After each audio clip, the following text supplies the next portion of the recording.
Hi guys, welcome to How to Solve YouTube channel. In today's video, I'm going to show you how you can fix voice effect not available on TikTok. Before getting into this video, must subscribe to our YouTube channel and click on the bell icon. First, you need to open TikTok application.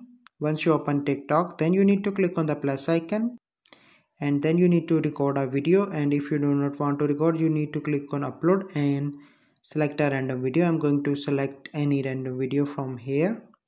Then you need to click on next and wait for a few seconds so that this video will be shown into my TikTok account. And then you need to click on voice effect and then you need to scroll down,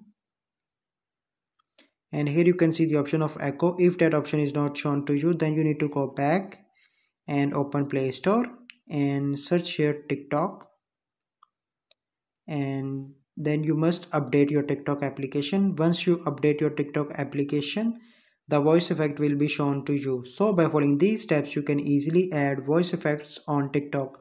I hope you find this video helpful. If you find this video helpful, must like this video, subscribe to our YouTube channel for future videos. We'll see you in the next video. Thank you. Have a good day.